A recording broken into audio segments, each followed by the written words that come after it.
नमस्कार। आज हम मानव स्वास्थ्य और रोग से जुड़ी कुछ बुनियादी बातों को समझने की कोशिश करेंगे, वो भी बिल्कुल आसान भाषा में। तो चलिए एक बहुत ही दिलचस्प सवाल से शुरुआत करते हैं। क्या हेल्दी होने का मतलब सिर्फ इतना है कि कोई बीमार ना हो? ज्यादातर लोग तो यही मानते हैं, पर क्या ये पूरी सच्चाई है? आइए इसी को जानते हैं। उस सवाल का जवाब देने के लिए सबसे पहले हमें ये समझना होगा कि स्वास्थ्य और रोग, इन दोनों शब्दों का असल में मतलब क्या होता है। देखिए, स्वास्थ्य का मतलब सिर्फ ये नहीं है कि शरीर में कोई बीमारी नहीं है। नहीं, असल में स्वास्थ्य का मतलब है जब कोई शारीरिक, मानसिक और सामाजिक तीनों ही स्तर पर पूरी तरह से अच्छा महसूस कर रहा हो, मतलब एक कंप्लीट वेलबींग की स्थिति। और जब कोई इस तरह से पूरी तरह हेल्दी होता है ना, तो उसके फायदे भी साफ साफ नजर आते हैं। काम करने की क्षमता बढ़ जाती है, प्रोडक्टिविटी भी बेहतर होती है और जाहिर है एक लंबा और स्वस्थ जीवन जीने की संभावना भी बढ़ जाती है। अब यहाँ इन दोनों में एक बड़ा दिलचस्प फर्क है। स्वास्थ्य, जैसा हमने कहा, एक पूरी की पूरी पॉजिटिव स्टेट है, फिजिकल, मेंटल, सोशल, सब कुछ बढ़िया। लेकिन रोग शरीर के किसी काम में आई एक खास रुकावट या गड़बड़ी है जिसे हम ठीक करना चाहते हैं। ठीक है, तो स्वास्थ्य क्या है और रोग क्या है, ये तो समझ आ गया। पर अब अगला सवाल ये है कि ये बीमारियां आती कहाँ से हैं? इनके पीछे कारण क्या हैं? चलिए अब इस पर नजर डालते हैं। मोटे तौर पर देखें तो बीमारियों की वजहें दो तरह की हो सकती हैं।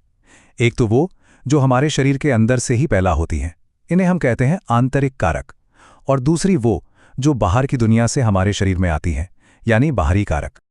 अगर उदाहरण देखें तो बात और साफ हो जाएगी। जैसे बैक्टीरिया से होने वाली बीमारियां हैं निमोनिया और टाइफॉइड। वायरस से होने वाली बीमारी का एक अच्छा उदाहरण है चिकनगुनिया। और हाँ, कुछ बीमारियां तो जेनेटिक यानी आनुवांशिक होती हैं, जो एक पीढ़ी से दूसरी पीढ़ी में जाती हैं।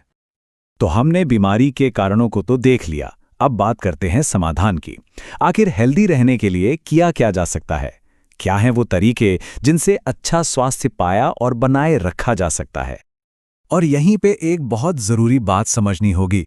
हेल्दी रहना सिर्फ एक इंसान की अकेले की जिम्मेदारी नहीं हो सकती। ये तो एक दो तरफा मामला है, जिसमें व्यक्तिगत कोशिशें भी लगती हैं और सामाजिक जिम्मेदारी भी निभानी पड़ती है। चलिए पहले बात करते हैं कि व्यक्तिगत स्तर पे क्या किया जा सकता है। सबसे पहले एक बैलेंस डाइट लेना और जरूरत से ज्यादा खाने से बचना। दूसरा, अपनी साफ सफाई का ध्यान रखना। तीसरा, रोज एक्सरसाइज और योग करना। और चौथा, तंबाकू, शराब जैसी चीजों से दूर रहना। ये समझ लीजिए कि ये अच्छे स्वास्थ्य की नींव हैं। तो ये तो हो गई व्यक्तिगत बातें, लेकिन समाज की भी कुछ जिम्मेदारियां हैं। जैसे ये सुनिश्चित करना कि सबको साफ पीने का पानी मिले, आसपास के इलाकों में सफाई हो, कचरे का सही तरीके से निपटारा हो और सबसे जरूरी, संक्रामक बीमारियों से बचाने के लिए टीकाकरण का सही इंतजाम हो। तो इन सारी बातों से हम कहाँ पहुँचते हैं? हम इस नतीजे पर पहुँचते हैं कि सेहत कोई अकेले की चीज नहीं है, ये एक साझा जिम्मेदारी है। असल में अच्छा स्वास्थ्य व्यक्तिगत और सामाजिक दोनों तरह के प्रयासों का नतीजा होता है। जब एक इंसान और उसका समाज दोनों मिलकर कोशिश करते हैं, तभी यह संभव हो पाता है। ये एक सामूहिक जीत है। और जाने से पहले एक सवाल सबके लिए। आज की इस कनेक्टेड दुनिया में जरा सोचिए, एक इंसान का स्वास्थ्य पूरे समाज पर कैसे और कितना असर डालता है? इस पर जरूर सोचिएगा।